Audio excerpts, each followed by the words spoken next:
Welcome to SP Sir's SP class. As you all know, this year your 12th syllabus has been changed. हाँ, ये बार आपका 12th का सारा portion change हुआ है. सारे सब्जेक्ट्स सब न्यू सिलेबस आए हैं. कंटेंट चेंज है. इतना तक पेपर पैटर्न भी ये साल नया है. आई थिंक सबके पास PDF नोट्स तो होंगे ही सारे सब्जेक्ट के. टेक्स्ट बुक आपको मिले या नहीं मिले कांट से आप देख सकते हैं स्क्रीन पे. This is how your new SP text book looks. ऐसा दिखता है आपका नया SP टेक्स्ट बुक. ये उसका कवर पेज है. So today we are going to see what is there in your new SP textbook. क्या दिया है डिपार्टमेंट ने आपके नए SP टेक्स्ट बुक में, क्या नए चेंजेस हैं, क्या बदलाव किए हैं. So introduction, SP, content, then paper pattern, ये सब देखेंगे. नाउ अगर आप अंदर देखो तो आपका जो भी SP का सिलेबस है उसको उन्होंने डिफरेंट यूनिट्स में डिवाइड किए हैं. तो यहाँ पे ऐसे आपको दिखेंगे, यहाँ पे 5 दिख रहे हैं, अगले पेज में 1 है. तो ऐसे टोटल 6 यूनिट्स हैं.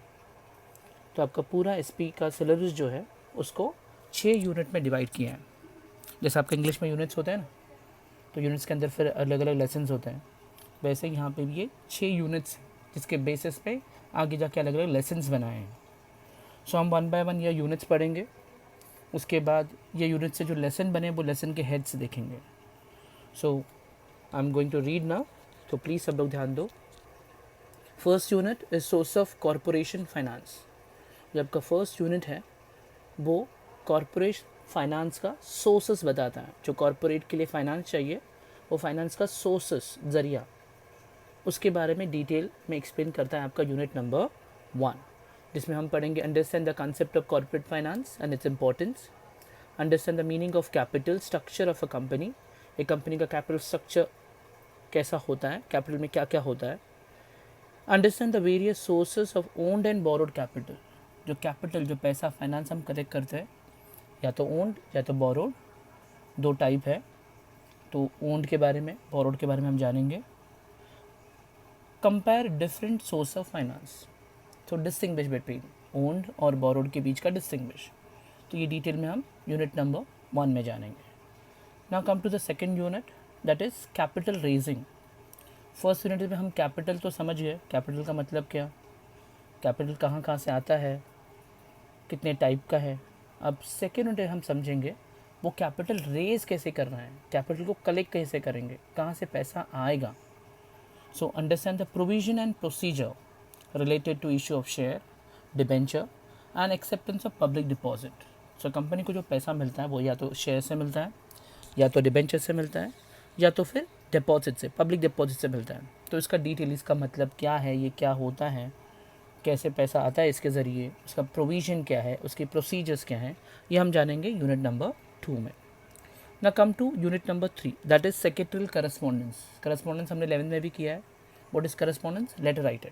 यस, 11th में हमने लेटर राइटिंग किया था related to banks, then directors and registrar. यहाँ पे वैसी लेटर राइटिंग है जहाँ पे हम लेटर लिख रहे हैं to the share holder, to the debenture holder, as well as public depositor और depositor. So develop communication skill related to members, that is share holder, debenture holder and deposit holder. तो इन सब को आपको letter लिखना है. कैसे लिखते हैं, उसका तरीका क्या है, सिस्टम क्या है, मेथड क्या है, क्या कंटेंट होता है, what are the occasion when you are writing the letter, ये सब हम ये यूनिट में पढ़ेंगे. Then unit number 4, depository system. This is समय की मांग है. आजकल हम जो भी शेयर खरीदते हैं, बेचते हैं, ये सब किसके थ्रू होता है? ऑनलाइन. तो एक ऑनलाइन जो शेयर खरीदना बेचना होता है, that system is called as depository system. So detail में हम जब लेसन आएगा तब पढ़ेंगे. तो डिपॉजिट सिस्टम, ऑनलाइन शेयर खरीदना बेचना, फिलहाल इतना जानिए. तो which is called as deposit system. To understand the concept of deposit system and its important. Deposit system क्या होता है, उसका इंपॉर्टेंस क्या है, know the constituent depository system, deposit system से रिलेटेड टर्म्स, कुछ टर्म्स, डीमटेलाइजेशन, रीमटेलाइजेशन, फंजिबिलिटी, बहुत सारे रिलेटेड टर्म्स हैं। तो आपको डीमैट, जैसे अगर आपको बैंक जानना है तो आपको passbook, cash book, receipt, cheque ये जानना होता है। वैसे डिपॉजिट सिस्टम जानना है तो उसके रिलेटेड कुछ चीज़ें आपको जानना पड़ता है। That is called as constituent of deposit system. Then you have learn the functions of deposit system. Deposit system कैसा काम करता है वो भी हम इसमें जानेंगे। Then come to unit number 5, payment of dividend and interest. So dividend, अगर आप किसी कंपनी का शेयर खरीदते हो तो बदले में आपको जो रिटर्न में मिलता है दैट इज़ डिविडेंड। अगर आपने कंपनी को कर्जा दिया है, लोन दिया है, तो उसके बदले में जो आपको मिलता है that is called as interest. तो what is dividend, what is interest, dividend देने का तरीका कैसा होता है, इंटरेस्ट देने का तरीका कैसा होता है। तो डिविडेंड के बारे में डिटेल में एक्सप्लेनेशन होगा। डिविडेंड के कितने प्रकार हैं, डिविडेंड कब मिलते हैं, इंटरेस्ट कब मिलते हैं, डिविडेंड और इंटरेस्ट के बीच का डिस्टिंग्विश, ये सब हम ये यूनिट में जानेंगे। Understand the concept of dividend and interest, compare between interim and final dividend. ये डिविडेंड के दो प्रकार है। Learn about provision on source and for declaration and payment of dividend.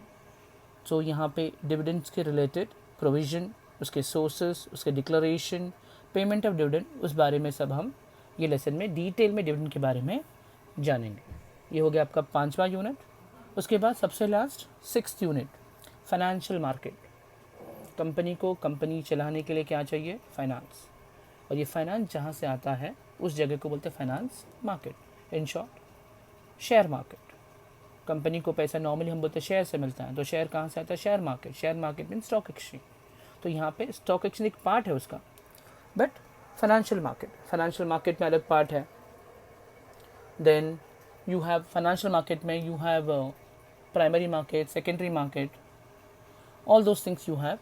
तो उसका डिटेल में हम यहाँ पे स्टडी करेंगे। जैसे कि understand the meaning of financial market, financial market होता क्या है, know the type of financial market, फिर उसके टाइप्स होते हैं, मनी मार्केट, कैपिटल मार्केट, वो 2 टाइप हैं, उसके बारे में जानेंगे।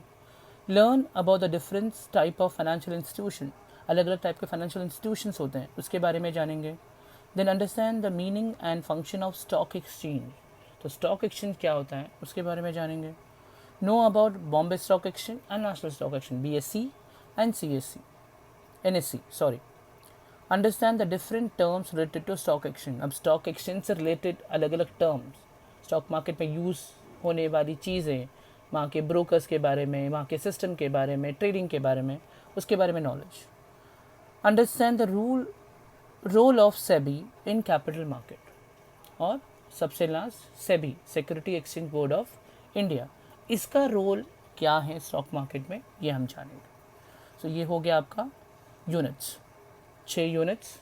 अब ये 6 यूनिट जो दिए हैं आपके टेक्स्ट बुक में, उस 6 यूनिट से इन्होंने कितना लेसन बनाया है, 12 लेसन, 12 लेसन बनाया है। जो 6 यूनिट हमने पढ़ा है उसी को इन्होंने डिवाइड किया है कितने लेसन्स में, 12 लेसन्स में। Those lessons are as under. Number 1 introduction to corporate finance, number 2 source of corporate finance. आपका जो यूनिट 1 है वो आपका लेसन नंबर 1 और 2 है। अब हर एक यूनिट को डिवाइड करके उन्होंने लेसन में डिवाइड किया है। तो यूनिट नंबर 1 जो है उससे बनता है lesson number 1 and 2। Then 3 issue of share, number 4 issue of debenture, number 5 deposit. आपका जो यूनिट नंबर 2 था वो बनता है आपका lesson number 3, lesson number 4, lesson number 5 से। देन आपका यूनिट नंबर 3 वो किस बारे में था, लेटर राइटिंग, करस्पॉन्डेंस। तो आपका lesson number 6, lesson number 7, lesson number 8, ये तीनों लेसन कहाँ से हैं, आपका यूनिट नंबर 3 से। Then unit number 4 deposit system, इससे एक ही लेसन बना है, lesson number 9। Then unit number 5 that is again dividend and interest, only 1 single lesson. And last unit number 6 financial market, इससे कितना लेसन बना है, 11 और 12। तो 6 लेसन को इन्होंने डिवाइड किया है 12 लेसन्स में। So this is how your syllabus is divided into 6 units and 12 different lessons. Okay.